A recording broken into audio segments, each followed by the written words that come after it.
mengalami keresahan bagaimana itu? mengenai semakin tergerusnya kebudayaan kita, yang kebudayaan dulu. Bukan sebenarnya Opu, tapi dia menggunakan simbol-simbol seolah-olah dia Opu. Atau ada yang gara-gara banyak uangnya dipanggil Opu juga.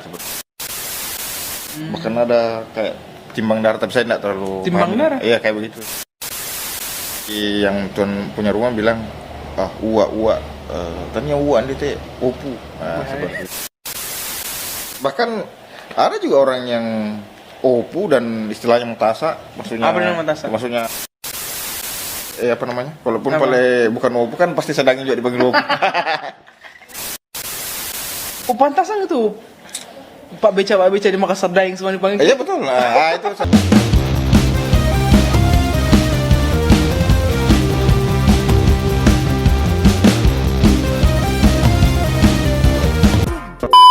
Hey, assalamualaikum. Jumpa lagi dengan saya Akmal Maksimal di sini. Ini adalah dinner. Saya akan mengadakan dinner dengan seorang yang siapa tidak kenal dia, orang yang pertama kali punya Facebook. Develop, betul gak itu? Siapa bilang? Siapa tanya? Mungkin karena dulu kan warnet. Karena internet itu internet masuk ke Bilopan 2009. Iya, 2009 dan salah satu warnet yang pertama saya itu warnetku. Tapi maksudnya bukan yang pertama, cuma bukan yang pertama. Tapi satu-satunya yang pertama. Maksudnya ya banyak anak SMA yang saya bikinkan email sama Friendster. Dulu kan sebelum Facebook ada Friendster. Terus Friendster tidak bisa bersaing dengan Facebook, makanya sekarang tinggal Facebook. Dan banyak anak SMA waktu itu, karena kan kebetulan warnetnya dekat SMA 1. Jadi banyak anak SMA 1 waktu itu, bahkan sekolah lain yang datang untuk bikin akun Facebook. Untuk bikin akun Facebook. Bikin email. Iya, bikin email. Email dulu baru bikin Facebook. Oh iya. Tapi kalau dibilang saya yang pertama di Bilopa, tidak bisa juga saja. Oh.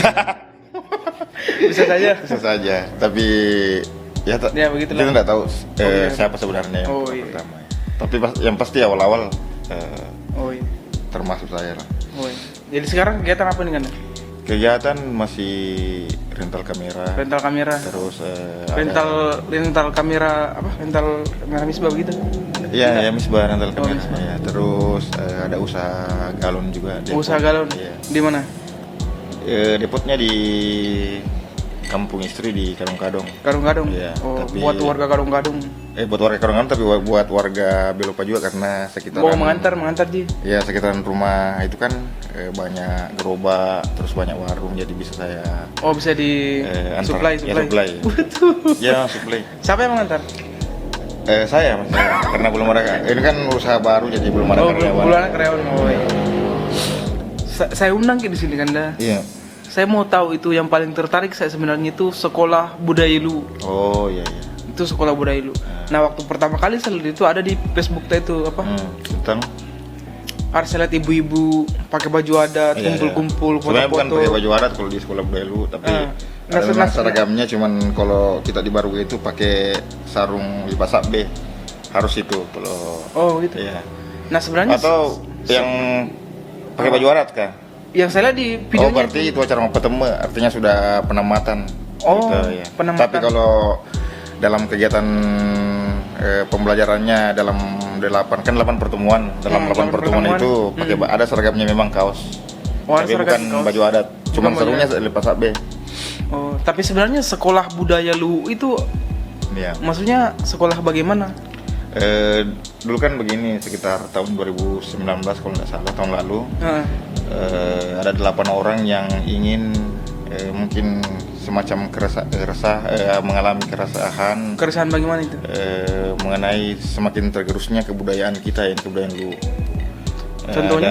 Contohnya? Banyak contohnya, misalnya mungkin adik-adik kita yang lebih muda sudah kayak tidak sopan sama orang yang lebih tua. Tidak sopan Ya, seperti itu. Dengar itu. terus. Ya, dari dan banyak, bukan cuma itu. Ada banyak mungkin simbol-simbol dalam misalnya pesta adat pernikahan itu biasa sebenarnya maaf ya, misalnya bukan sebenarnya opu tapi dia menggunakan simbol-simbol seolah-olah dia opu. Atau sebaliknya. Sebenarnya opu tapi tidak pakai simbol. Iya, kayak gitu. Jadi dengan keresahan 8 pendiri Sekolah Budaya Lu itu, akhirnya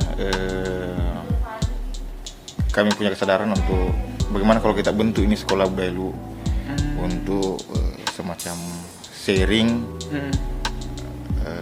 dan pembelajaran kepada siswa-siswa Sekolah Budaya Lu nantinya tentang bagaimana sebenarnya kebudayaan Lu itu. Dan bukan cuma persoalan itu, banyak ada belajar tentang mengetahui kitab Lagaligo dan lain-lain, banyak. Kan Lagaligo Lu juga kan? Iya betul, itu kan produk adalah sebuah kitab yang terpanjang di dunia dan itu berasal dari Lu. Iya. Kitab apa itu? Kitab Lagaligo. Maksudnya apa isinya? Isinya tentang cerita Sawer Gading.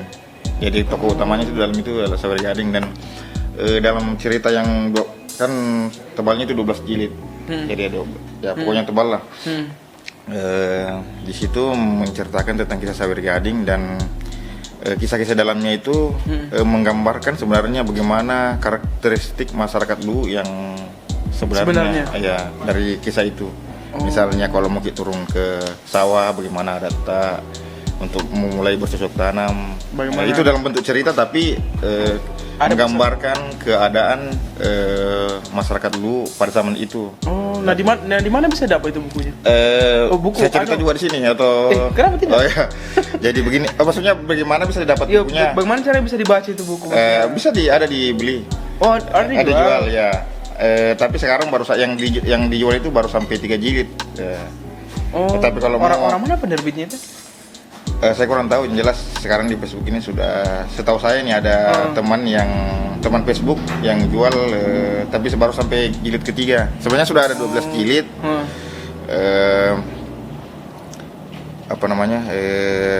Tapi belum.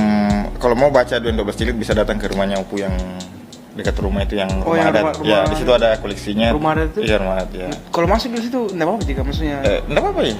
Bisa sama Ki datang. Atau bisa juga bebas ke orang masuk situ? Bebas, ya. Maksudnya rumahnya Opu di sana? Iya, rumah. Bisa cerita-cerita sama Opu atau anaknya, ada namanya anaknya Andi Aji, dan dia itu Andi Aji itu sekarang kepala sekolah dari Sekolah Budaya Lu seperti itu. Nah, terus caranya masuk ke Sekolah Budaya Lu ini bagaimana? Karena rata-rata saya lihat itu ibu-ibu guru dari angkatan, kan sudah 3 angkatan. Kenapa bukan anak sekolah atau? Ini saya jelaskan. Jadi kami merekrut guru-guru itu dengan tujuan mereka menjadi agen-agen kami apabila mereka telah menyelesaikan pembelajarannya di Sekolah Budaya Lu. Artinya ketika mereka insya Allah banyak yang tahu. Terus ketika mereka kembali ke sekolah, mereka bisa menerapkan ilmu-ilmu mengenai budaya Lu itu kepada siswa-siswanya lagi, seperti itu. Menerapkan, menjelaskan begitu? Iya, menerapkan dan menjelaskan, maksudnya bukan bahwa harusnya bagaimana kalau guru matematika? Apa? Tidak, kan kalau TK sama SD itu kan biasanya guru kelas, bukan tidak sama kalau SMP, SMA itu. Guru SD sama guru TK? Iya, untuk saat ini, tapi mungkin kedepannya tetap akan, dan bukan persoalan menjelaskan dalam kelas saja, tapi bagaimana kalau misalnya ketemu sama gurunya, jadi bukan juga bilang persoalan mau mengajar dalam kelas, bukan ketemu cerita-cerita kah, atau bagaimana sempat tidak sopan bisa ditegur atau seperti itu. Begitu. Bayar? Tidak. Gratis. Siapa yang pilih masuk? Ya? Siapa yang pilih orang-orang untuk masuk ke Sekolah Budaya Lu? Kan kerjasama dengan dinas pendidikan. Jadi dinas pendidikan yang istilahnya bukan dipilih sebenarnya, cuman dipilih? Bukan dipilih, maksudnya siapa yang mau duluan, kan misalnya kalau tidak sempat masuk di angkatan 1 bisa masuk lagi angkatan 2 ya, dan seterusnya. Ya, jadi mudah-mudahan bisa berlanjut sampai angkatan keberapa gitu. Begitu. Nah, keluaran kita di sana. Karena ada saya fokus ke usaha dan keluarga. Jadi saya istirahat dulu dari jadi di sana mungkin dari angkatan berapa? Dari 1, 2 angkatan 3 masih sempat sana tapi sekarang sudah tidak lagi. Sekarang kan angkatan 3. Sekarang angkatan ketiga. Iya, tapi kan minimal kita tahu apa yang pembelajaran segala macam. Oh iya, karena saya sudah saya melewati dua angkatan ya. Seperti itu. Nah, kalau dilihat sekarang anak-anak zaman sekarang tuh, zaman yang gadget segala macam. Nah, saya pikir mungkin tidak peduli sama art begitu. Cocok makanya. Itu kan tidak langsung harus menyentuh anak-anak itu, cuman bertahap lah. Nah, apalagi kan yang jadi siswa di situ kan TK sama SD, jadi setidaknya yang terlanjur sudah remaja dan mungkin tidak bisa tapi kita berharap semua kembali kepada adat istiadat. Semua kembali ke adat istiadat. Maksudnya kita berharap kebudayaan Luwu ini kembali tumbuh karena itu suatu kekuatan kita sebagai orang Luwu. Karena dengan kuatnya sebuah budaya itu ada nilai lebih. Karena budaya memang akan punah kalau tidak dipertahankan. Iya betul ya, seperti itu. Apalagi kan semakin banyak pengaruh dari luar. Karena kalau saya lihat sekarang budaya tabe-tabe tidak ada, kayak tidak ada. Berkurang nih. Berarti Anda melihat bahwa Anda juga merasakan. Mungkin Anda punya keresahan juga. Enggak, dari 2 tahun yang lalu tuh Kak. Iya, udah 2 tahun yang lalu. Sejak ada zaman waktu zaman maksudnya orang main PUBG atau tidak bisa juga disalahkan zaman. Enggak begini, kebudayaan itu dinamis. Jadi kalau bergeser mungkin itu kebutuhan kebudayaan itu. Tapi tidak ada salahnya kalau memang dari kebudayaan leluhur kita itu ada yang bagus ya. Mestinya dipertahankan karena itu menjadi identitas kita. Orang Jepang kan kita tahu bagaimana sampai sekarang mereka teknologi mereka maju tapi mereka tetap menggunakan baju budaya mereka sendiri. Bahasanya ya. Seperti itu. Masih kalau ketemu masih saling tunduk seperti itu, baru sering seperti itu. Itu jadi di Jepang. Nah, maunya identitas kita itu hal-hal seperti itu dipertahankan. Iya. Nah, kan kita tahu zaman sekarang tuh. Yang kurasakan ini banyak orang yang mengakui dirinya itu Andi. Terus banyak orang yang bikin dirinya banyak orang-orang yang bikin kasihlah nama depannya Andi tuh supaya ditahu keluarga terhormat tuh. Terus tersinggung ini keluarga Opu karena tidak dipanggil mi Opu. Nah kan kan kurasakan ini banyak cerita dengar. Juga kita. Nah, maksudnya tidak ada sebenarnya masalah di situ. Cuman karena kehidupan kayak sekelilingku tuh ada yang kayak begitu.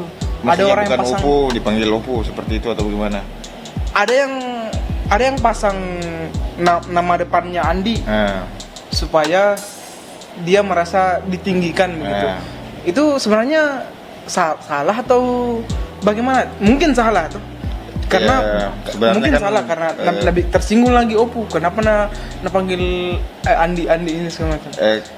Ya semestinya seperti itu, cuman maksudnya ya kan ada aturan-aturannya. Saya sebenarnya tidak ada masalah sih, cuman berarti maksudnya Anda juga ini keturunan yang sebenarnya karena pernah ku tahu ada cerita karena kan keluarga itu Opuku pernah cerita ku dengar. Opuku tuh pernah cerita ku dengar. Kenapa itu nama-nama anaknya bukan Andi Nataro? Begitu. Karena kita tahu diri orang biasa begitu. Tapi ada orang bukan keturunan Opu. Tapi mungkin banyak uangnya. Nataroan. Tapi mungkin banyak uangnya. Di mana kau pernah dengar itu nih? Apa itu? Kalau Opu katanya itu harus banyak kelebihannya katanya. Pernah aku dengar itu. Kalau Opu katanya harus banyak kelebihannya. minimal itu banyak uangnya. Saya tidak terlalu bisa banyak berkomentar soal ini karena tidak begini Nek. Maksudku saya itu yang saya tahu ini Oppo kan itu karena keturunan maksudnya bapaknya juga Oppo atau apa. Ya mungkin dan itu ada aturan-aturannya. Dan kedua yang pernah saya dengar Oppo itu sifat. Jadi sifatnya maksudnya sifat Oppo sebenarnya itu yang bijaksana. Yang bijaksana. Ya, karena ada yang istilahnya masih sifat Oppo ya. Tapi kalau pula tapi mungkin sekarang agak bergeser karena apa itu? Itu yang tadi ada yang gara-gara banyak uangnya dipanggil hukum juga seperti itu. Sebenarnya bukan salah dia, mungkin salah orang yang panggil ya. Iya, bukan salah juga sih sebenarnya karena memang seperti yang saya katakan tadi bahwa budaya itu kan dinamis. Istilahnya maksudnya mungkin dinamis, mengikuti zaman ya. Jadi mungkin sekarang zamannya memang kalau dulu memang ada aturannya bahwa Oppo dipanggil Oppo karena memang keturunan atau apa. Sekarang mungkin berubah yang dipanggil Oppo itu karena banyak uangnya atau ada jabatannya seperti itu. Jadi ya tidak salah juga sih sebenarnya. Nah terus bagaimana kira fenomena yang tadi? Yang mana? Yang itu taruh orang nama di depannya supaya. Ya itulah saya bilang sebenarnya kalau kita mau kembali ke kebudayaan kita ya ada aturan-aturan kalau memang dia sebenarnya bukan keturunan Oppo dan panggil Oppo kan salah. Tapi ada namanya kebudayaan itu apa namanya bergerak atau dinamis ya. Tapi tidak salah gitu. Ya tidak bisa juga salahkan orang karena urusan keluarga itu. Iya. Bagaimana sama kebudayaan sekolah budaya lu lihat fenomena itu? Itu kan saya bilang tadi bahwa kalau di sekolah budaya lu itu yang dipanggil Oppo itu karena ada aturan-aturan siapa yang berhak dipanggil Oppo ya salah satunya adalah keturunan seperti itu. Jadi kalau ada aturannya? Ada aturannya. Siapa dipanggil Oppo? Iya, siapa dipanggil Oppo. Maksudnya bapaknya kayak yang ya kayak begitu. Bahkan ada kayak timbang darah tapi saya tidak terlalu timbang darah? Iya kayak begitu. Maksudnya timbang darah? Saya tidak terlalu paham. Cuma pernah dengar. Tidak bisa saya bahas itu karena saya tidak terlalu paham gitu. Nah kalau bapaknya yang tinggi misalnya derajatnya terus mamanya rendah jadi belum bisa mungkin dipanggil Oppo atau bagaimana atau kalau tinggi dua-dua pasti dipanggil Oppo itu anaknya Oppo juga seperti itu. Tapi saya bukan keahlian saya di situ. Tapi kan di situ Miki di sekolah budaya lu itu dijelaskan semua ya, kan bagian dari sana. Secara garis besar secara garis besar. Ya, karena banyak bukan cuma itu mau dibahas. Nah, di buku itu ada tidak di buku itu? Di mana? Di buku Lagaligo itu kan cerita, bukan penjelasan mengenai aturan-aturan. Ya. Kayak cerita tentang fiksi atau apa? Mitos. Mitos. Jadi antara pernah terjadi atau tidak pernah terjadi karena ceritanya di dalam itu banyak yang susah digapai oleh akal manusia. Misalnya tiba-tiba saudara gading naik ke langit untuk bertemu saudara kembarnya. Kayak begitu ceritanya. Fiksi. Fiksi tapi ada beberapa orang yang percaya bahwa fiksi ilmiah begitu. Ya pernah terjadi seperti itu. Iya. Ya, tapi kalau secara nalar kayak tidak masuk akal karena tiba-tiba langsung naik ke atas langit. Pernah dibaca? Sebagian enggak full. Tapi kalau Oppo yang di rumah Arat itu enggak sampai bisa berdiri sampai juga ya. Halaman depannya. Tapi kalau Oppo ya. Halaman. Ini bukunya. Halaman depannya. Ya, tapi secara garis besar sejarahnya saya ada pengetahuan sedikit. Iya. Tapi kan 2 tamatan ini tuh. Iya. Dua kali itu lulusan itu. Dan terus hubungannya di sana gitu? Iya, 2 kali. Gitu nih, berarti dibahas. Kan iya, maksudnya kalau untuk Galigo dibahas secara garis besar saja, tidak dibahas sampai secara keseluruhan. Ada tidak pengalaman menarik sama itu istilah Oppo sama? Yang itu yang kemarin? Yang marah soal Oppo. Bagaimana ceritanya itu? Itu kan cerita teman. Bagaimana? Kenapa? Jadi katanya dia pergi ke suatu tempat terus terus berteduh di apa namanya itu? Di sebuah tempat duduk di depan rumah itu kayak habis pengantin. Kalau selesai pengantin kayak pagar rayu lah istilahnya. Kayak pagar rayu. Nah, terus si penghuni rumah, tuan rumah keluar. Si teman bicara sama Yang punya rumah. Tapi ini saya singgah berteduh. Terus si yang tuan punya rumah bilang, ternyata uan dia teh opu. Seperti itu. Terus saya mungkin itu itu dua hal loh. Ada dua hal yang mungkin Tapi mungkin memang orang dulu sensitif. Ya, ini yang mau saya bahas. Kalau mungkin bagi si teman itu, sombongnya ini orang. Karena masuk masa persoalan gara-gara begitu. Marah seperti itu. Tapi kalau menurut saya bisa jadi ini harus, kalau zaman dulu mungkin kita harus memang ada aturan bahwa kita harus memanggil sesuai dengan derajatnya. Misalnya dari mana dia tahu bilang ini orang opu ini orang, dari mana dia tahu? Tunggu dulu, ya, misalnya kalau dipanggil opu atau dipanggil daeng, jadi istilahnya ada aturan-aturan mengenai menghormati orang lain seperti itu. Nah ini kalau ini tidak terjadi lagi, itu bisa lama-lama ini semakin menggerus kebudayaan kita seperti itu. Mungkin ketakutannya si tuan rumah tadi seperti itu. Nah, terus mengenai dari mana harus dari mana kan ceritanya orang berteduh ji. Dari mana tahu? Kebetulan saya tanya si teman itu bilang di mana lokasinya. Dia jelaskan, saya tidak bisa bilang lokasinya karena nanti komen di rumah di bawah. Karena tanda apa gitu. Terus jadi lokasinya di sini, di jalan ini. Jadi pas saya lewat di situ, saya lihat memang ada di pagar rayu itu atapnya itu bukan cuma satu tapi 3, 4 timpal aja kan. Atapnya ada atapnya. Iya, ada tingkatan. Oh. Berarti kan itu apa tandanya itu? Ya, ada di situ kentara bahwa berarti kayak lambang di sini lah ya. Seharusnya opu itu pakai baju. Jadi ada Payon tersinggung. bukan saya bilang. Ada 3 tingkatan. Ada 3 tingkatan. Ya. Bukan di atap pagar rayunya.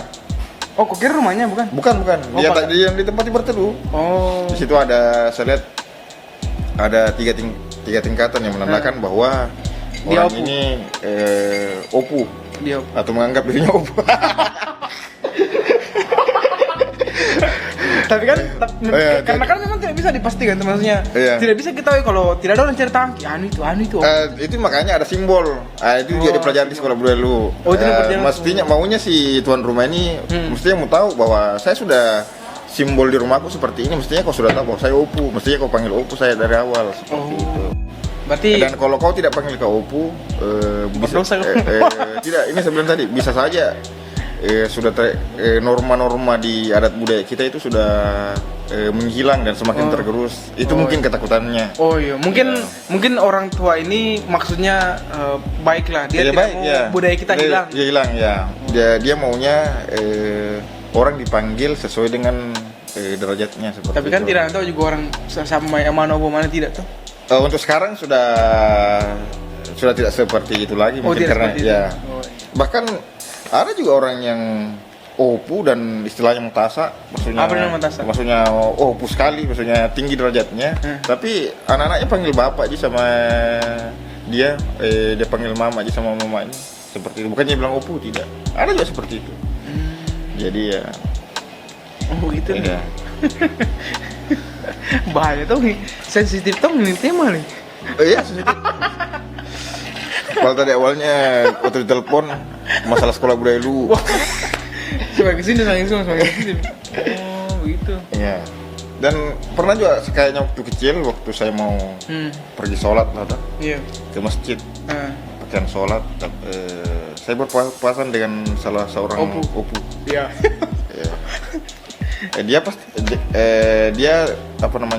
Dia tahu bahwa kalau dengan pakaian seperti itu, dia pasti tahu bahwa saya mau pergi sholat, tapi dia semacam basa-basi lah. Mau kemana? Mau kemana nak? Terus saya bilang mau pergi sholat. Mau pergi sholat. Iya, langsung dia jawabannya kayak maksudnya tidak menyambut baik dengan pertanyaan dia, tindakan ramahnya dia gitu. Bukan. Gimana? Tidak menyambut kan jawabannya kayak begitu seperti itu. Seolah-olah bilang perbuatan pergi sholat itu perbuatan yang tidak bagus. Siapa bilang dia? Iya. Oh, terus. Seolah-olah sebenarnya kok bisa, maksudnya kenapa bisa mestinya dia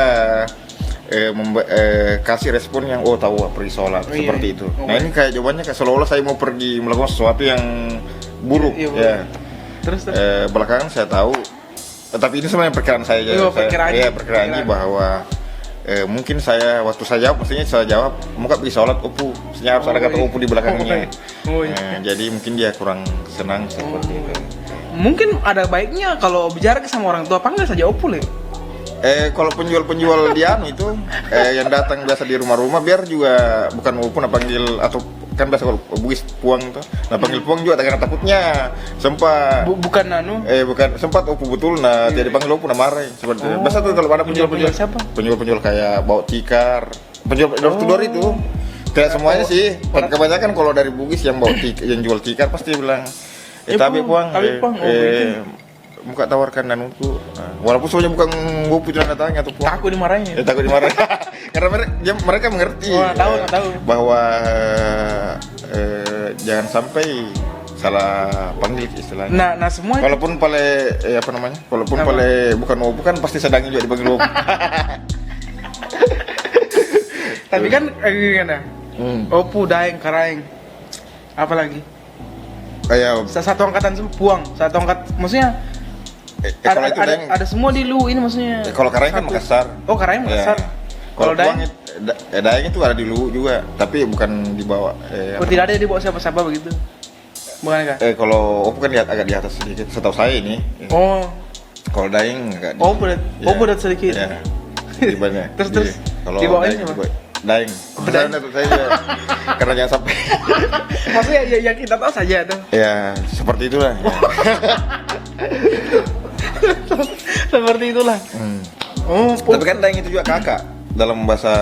Oh, artinya kakak. Iya, kakak ya. Oh, pantasan itu. Pak Beca di Makassar daeng semua dipanggil. Iya betul lah. Itu saya bilang. Di setiap daerah kan atau Pak Beca di Makassar dipanggil daeng. Kalau di sini kan daeng terhormat. Tapi kalau di tukang beca di sana dipanggil, tapi apa namanya? Kenapa itu? Kenapa tukang beca dipanggil daeng? Karena itu kan artinya kakak. Iya. Maksudnya orang yang lebih tua. Padahal aku pikir sama juga. Oh enggak. Iya. Enggak. Kalau di Makassar kan daeng, maksudnya kayak dipanggil seperti itu karena panggilan orang lebih tua. Oh, orang lebih tua. Iya. Cara apa? Tapi kalau di sini beda, dia kayak ada sedikit derajatnya tinggi juga, tapi agak di bawah sedikit dari opu. Setahu saya. Oh, gitu. Iya. Nah, sebenarnya bisa sebenarnya diundang ahlinya. Kalau sempat ada yang komen, apa tuh itu bunda bukan opu, mama. Siapa? Kita opu kan? Kan kita bukan. Saya. Oh, bukan. Iya. Tapi kan saya mengundang Kamisbah ini, dia bagian dari sekolah budaya lu. Ya tapi kan tidak bukan itu saja mau dipersoalkan dan terus maksudnya. Ya, cuman kan itu topik yang sensitif sebenarnya. Iya sensitif. Ya makanya itu yang saya bawakan supaya ada yang nonton. Dan banyak. Tapi kan harus diluruskan. Jadi berharap gini banyak komennya di bawah nanti. Menesah. Dan begini kalau memang mau bahas yang seperti ini, saya sarankan undang memang ahlinya. Siapa itu? Ada. Yang sekitaran Bilopain. Bisa opu yang di. Nah mau jika bicara sama seorang yang bukan siapa-siapa. Insya Allah kalau ada waktu bisa saya. Oh bisa diperkenalkan. Nah itu kalau itu dia paham. Dia paham betul siapa yang di bawah siapa yang di atas. Kalau saya kan cuma sepengetahuan saja. Oh iya. Tapi kan ada label Misbah ini ada labelnya sekolah budaya lu gitu. Jadi bisa saya tanya begini tuh. Ya coba. Kan kalau di ya kan kalau di sekolah budaya itu diajarkan gitu. Ya. Diajarkan tentang ini apa? Opu segala macam. Iya tapi enggak se detail. Iya, gitu. enggak sedetail. Tidak ada timbang darah segala macam. Tidak ada. Cuman garis besarnya aja karena 8 pertemuan kebudayaan lu kan besar. Banyak kalau mau belajar mungkin 1 tahun mungkin belum selesai. Jadi ini 8 pertemuan jadi sebesarnya saya semua. Oh garis besarnya. Iya. Oh iya. Gitu. Karena ada permainan tradisional juga. Oh ada pembuatan makanan kue-kue tradisional dan filosofinya. Jadi kalau misalnya bikin misalnya onde-onde apa filosofinya seperti itu. Oh ada penjelasan seperti itu. Dan apa terus jelas lengkap begitu.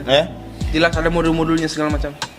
Iya, tapi kebanyakan siswa disuruh untuk menjelaskan menurut dia ya cara pembuatan dan filosofinya.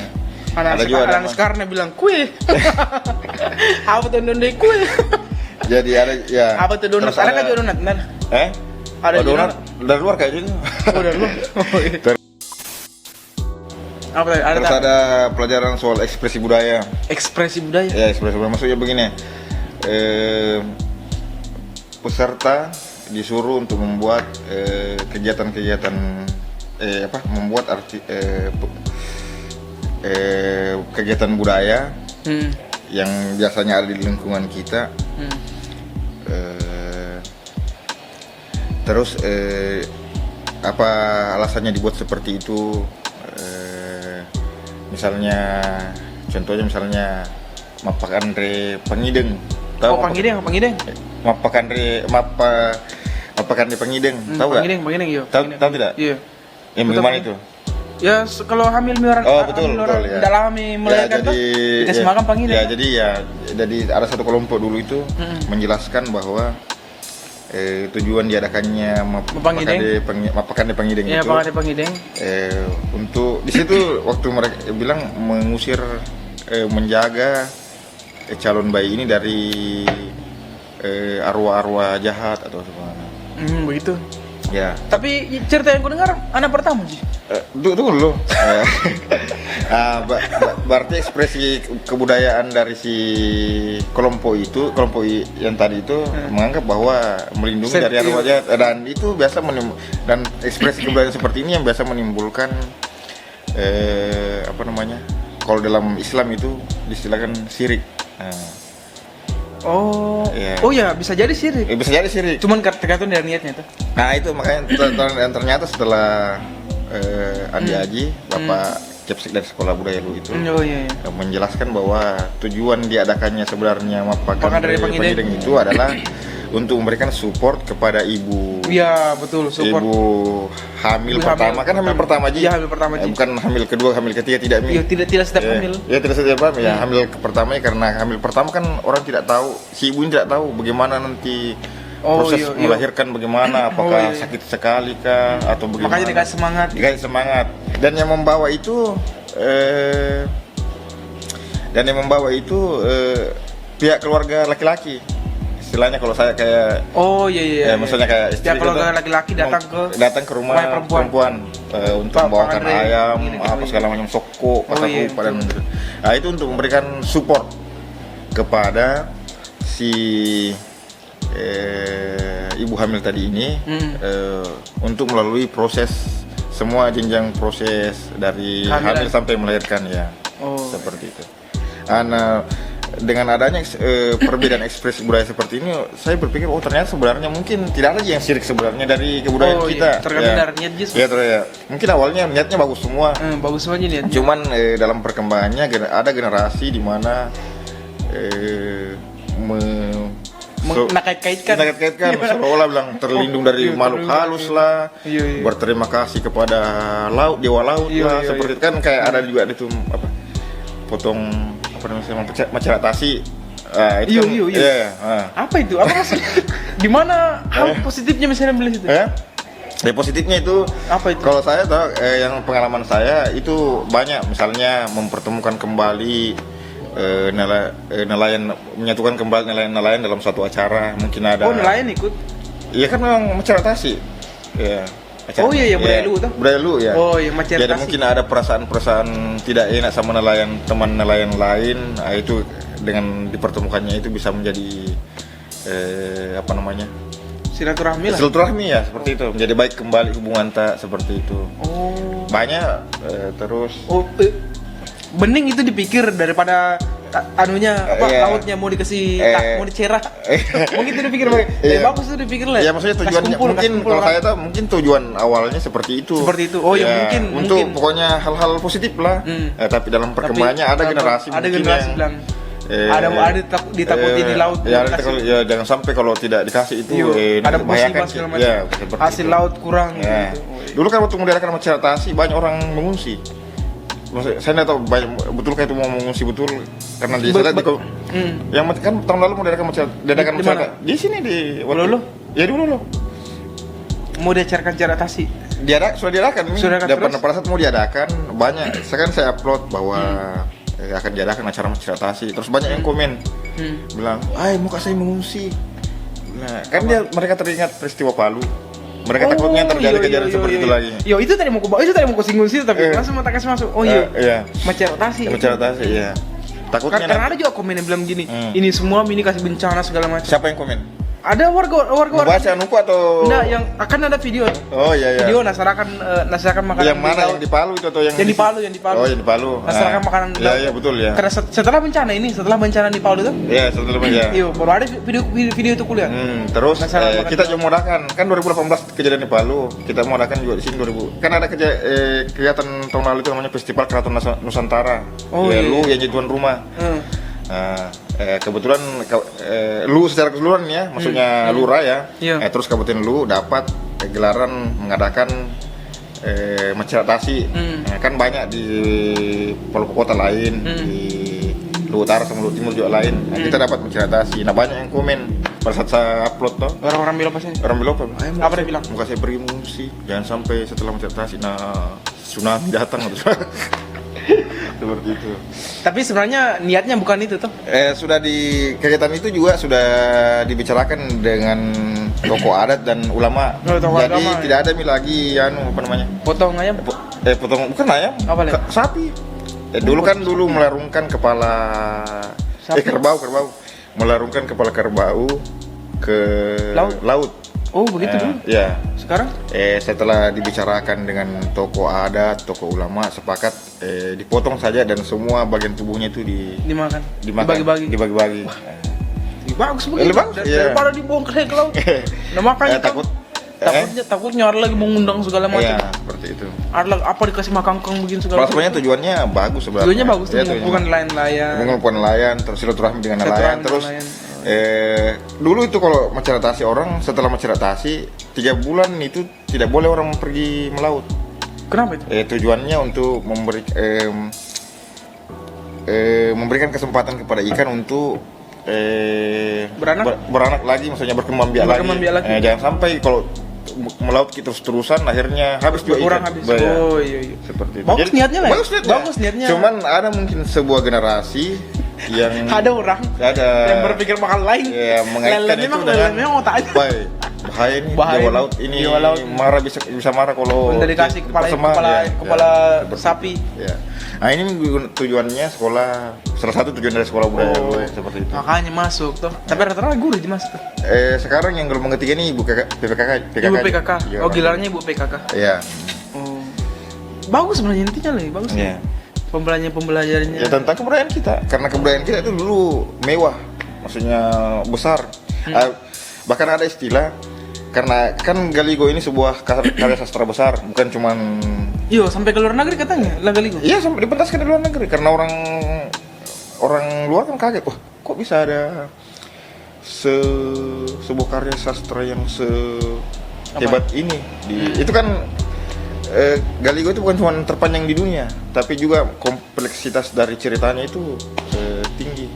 Jadi memang sebuah karya sastra besar dan tidak mungkin lahir sebuah karya sastra besar kalau dari sebuah kebudayaan yang kecil, pasti kebudayaan besar juga. Seperti itu. Betul. Jadi kebudayaan besar akan menghasilkan sastra yang besar juga, seperti itu. Jadi untuk Akmal saya sarankan cari tahu tentang Galigo. Sama siapa ini? Bisa sama saya atau cari di buku-bukunya. Artikel-artikel di internet mengenai Galigo. Seperti itu. Terakhir pementasan internasional itu kan orang barat yang sutradaranya itu ada pementasan sutradaranya orang barat. Ada pementasan mengenai tentang Galigo yang sutradaranya orang barat. Robert Wilson namanya, itu orang Amerika. Dia itu keliling dunia dari Amsterdam, Milan. Bawakan pementasan itu, dan terakhir pementasannya di Jakarta tahun lalu. Saking besarnya sampai orang barat mau. Padahal orang-orang di sini juga belum tentu tahu itu lagi. Oh iya, saya malah ada contohnya saya malah ada bikin konten YouTube sebelum kejadian, belum terlaksana. Apa itu? Jadi saya datangin semua itu anak-anak sekolah baru wawancara mereka, tahu tidak tentang Galigo? Ya. Oh, iya. Kalau misalnya dijawab tahu siapa apa? tokoh, ya iya. Tahu misalnya siapa tokoh utamanya, seperti itu. Tokoh utamanya siapa? Saya bilang tadi Sawer Gading. Kan aku bilang tadi. Kamu bilang tadi. Saya tidak tahu. Tapi saya sarankan Akmal sebagai orang dulu mestinya tahu gitu.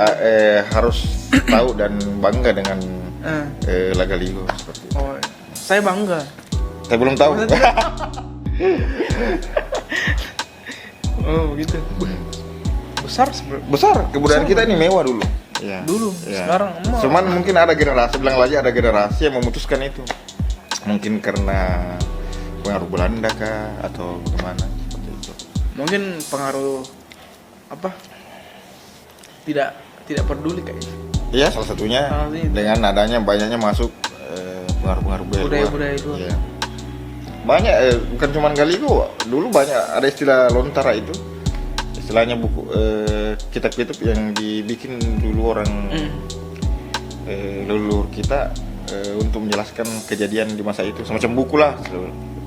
Tapi itu enggak sembarang juga bisa kita akses. Oh, enggak sembarang akses. Buku-buku itu tidak ada di perpustakaan, tidak? Saya rasa ada orang yang koleksi. Kayaknya ada di museum di Makassar kan. Oh, museum ya. Makassar. Tapi ada juga pribadi yang masih simpan. Saya juga tidak terlalu paham gitu. Yang jelas kebudayaan kita di masa lalu itu mewah. 5:40 through and close the door.